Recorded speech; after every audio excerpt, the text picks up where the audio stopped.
नमस्कार, आदाब, सत श्री अकाल, जय भीम, जोहार। मेरा नाम है नवीन कुमार। दुनिया के तीसरे सबसे बड़े धन्ना सेठ गौतम अडानी ने कभी कल्पना तक नहीं की होगी कि एक मामूली ड्राइवर रहा एक आदमी उनकी तरक्की की गाड़ी को पटरी से उतार कर रख देगा। अडानी ग्रुप के शेयरों में सुनामी आ चुकी है। ऐसी ढलान अडानी ने पहली बार देखी है। आप समझिए जरा, बाजार खुलते ही अडानी के शेयर लुढ़कने लगे। बेचने वालों में होड़ लग गई और खरीदार दहशत में थे। देखते ही देखते अडानी ग्रुप के शेयर औंधे मुंह गिरने लगे। अगर पिछले 5 दिन की बात करें तो अडानी के सबसे महत्वाकांक्षी प्रोजेक्ट अडानी पोर्ट्स के शेयर 22% से ज्यादा गिर चुके हैं। अंबुजा सीमेंट तो 26.5% गिर गया। अडानी ग्रीन डूब चुका है पूरे 25%। अडानी टोटल 23.25% से ज्यादा तबाह हो चुका है। अडानी पोर्ट्स भी 5 दिन में 23% गिर चुका है। एसीसी सीमेंट 20% से ज्यादा डूब चुका है। अडानी एंटरप्राइजेस भी 20% से ज्यादा गिर चुका है। मतलब अडानी का साम्राज्य अब 1 रुपए में केवल 80 पैसे का बचा है और यह गिरावट लगातार जारी है। यह सारा कांड हुआ है अमेरिका की forensic audit firm Hindenburg research की एक रिपोर्ट के बाद, जिसमें उसने दावा किया है कि अडानी ने ऑडिट रिकॉर्ड में फर्जीवाड़ा करके $100 अरब से ज्यादा की कमाई दिखाई है। असल में अडानी ग्रुप की हालत बहुत खराब है और बुरी तरह कर्जे में डूबी हुई है। लेकिन क्या आप जानते हैं कि जिस रिसर्च फर्म की रिपोर्ट ने यह तहलका मचाया है, उसे बनाने वाला एक ड्राइवर था, एम्बुलेंस ड्राइवर। आपको बता दें कि हिंडनबर्ग रिसर्च की स्थापना साल 2017 में नाथन एंडरसन नाम के शख्स ने की थी। हिंडनबर्ग रिसर्च एक फॉरेंसिक फाइनेंशियल रिसर्च फर्म है जो इक्विटी, क्रेडिट और डेरिवेटिव का विश्लेषण करती है। अपनी वेबसाइट पर हिंडनबर्ग ने बताया है कि उसका काम मानव निर्मित आपदाओं यानी मैन मेड डिजास्टर और वित्तीय गड़बड़ियों की पड़ताल करना है। इसी में अडानी फंसा।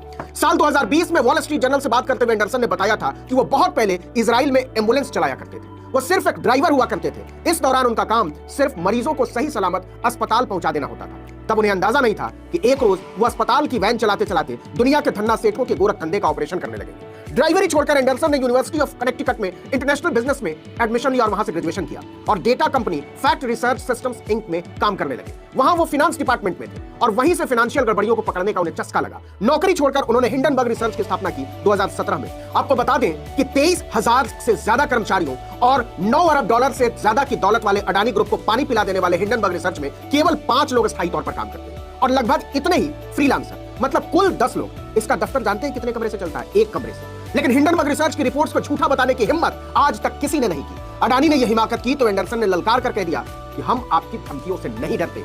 आपको बता दें कि अडानी सेठ एंडरसन के पहले शिकार नहीं है। इससे पहले वो अमेरिका में अपनी रिपोर्ट से अरबों में खेलने वाली कंपनी का फर्जीवाड़ा बेनकाब करके उसे जमीन पर ला चुके हैं। उस कंपनी का नाम था निकोला कॉर्पोरेशन। सितंबर 2020 की बात है, ज्यादा पुरानी नहीं। इलेक्ट्रिक ट्रक बनाने वाली निकोला कॉर्प ने अमेरिका के जनरल मोटर्स के साथ $2 बिलियन का करार किया था। खबर बाहर आते ही निकोला के शेयर सोना हो गए। लोग टूट पड़े थे। नतीजा, कंपनी का मार्केट कैप देखते ही देखते 40% बढ़ गया, मतलब लगभग 1.5 गुना। सब ऐसे ही चलता जा रहा था। निकोला कॉर्प को लग रहा था कि उसकी करतूतों पर किसी की नजर नहीं है। निवेशकों को लग रहा था कि कुछ सोचने की जरूरत ही नहीं है। किसी को भी इल्हाम नहीं था कि कोई ऐसा खुलासा होगा जिसमें निकोला कॉर्प का ताज का महल भरभरा कर गिर जाएगा। बिल्कुल अडानी की तरह हिंडनबर्ग की एक रिपोर्ट आती है। इस रिपोर्ट ने निकोला के फर्जीवाड़े का रेशा रेशा खोल कर रख दिया। बिल्कुल अडानी की तरह इतनी बड़ी कंपनी खाते में हेराफेरी करके शेयरों की कीमत बढ़ाती जा रही थी। हिंडनबर्ग की रिपोर्ट आते ही निकोला के शेयर सीधे 10% गिर गए। अडानी के तो 20% तक गिर गए, इससे ज्यादा 26 तक। निकोला ने तमाम दावों को झूठा बताया, कहा कि यह उसे बदनाम करने की साजिश है, बिल्कुल अपने अडानी सेठ की तरह। निकोला ने भी धमकी दी थी कि वो कोर्ट में नाथन एंडरसन की रिपोर्ट को बेनकाब कर देगा, बिल्कुल अडानी सेठ की तरह। और बिल्कुल इसी तर्ज पर हिंडनबर्ग ने कहा था कि शौक से जाइए अदालत, हम तो चाहते हैं कि आप अपने सारे दस्तावेज कोर्ट के रिकॉर्ड पर रख दीजिए, इसके बाद हम बताएंगे कि हम चीज क्या है। फिर फर्जीवाड़ा और साफ नजर आएगा। निकोला के फर्जीवाड़े का भंडाफोड़ करने के लिए उन्होंने ऐसे ऐसे दस्तावेज जुटाए थे जो जासूसी एजेंसियों के पास भी नहीं मिला करते। यह बात केवल 2 साल पुरानी है, 2020 की। $60 से ऊपर चल रहे निकोला के शेयर $3 से नीचे जा चुके हैं। निकोला अमेरिका की एक बदनाम कंपनी बन चुकी है और यह काम अकेले हिंडनबर्ग की रिपोर्ट ने किया, जिसमें कुल 5 लोग काम करते हैं। नाथन एंडरसन की फर्म हिंडनबर्ग ने अडानी सेठ के कथित फर्जीवाड़े पर कुल 106 पन्ने की रिपोर्ट बनाई है और अडानी की 7 कंपनियां निकोला की राह पर आ चुकी हैं। निशाने पर है गौतम अडानी के भाई विनोद अडानी, जो अडानी का विदेशी कारोबार संभालते हैं, और हिंडनबर्ग रिपोर्ट के मुताबिक मॉरिशस में कई जाली कंपनियां भी। हिंडनबर्ग ने रिपोर्ट में अडानी सेठ से 88 सवालों पे जवाब मांगे थे, जिनका कोई जवाब नहीं मिला है। अलबत्ता मुकदमे की धमकी जरूर मिली है। एंडरसन इंतजार कर रहे हैं कि अडानी उनके खिलाफ कोर्ट में पहुंचे और फिर मुकम्मल तौर पर उनकी पोल पट्टी खोली जाए।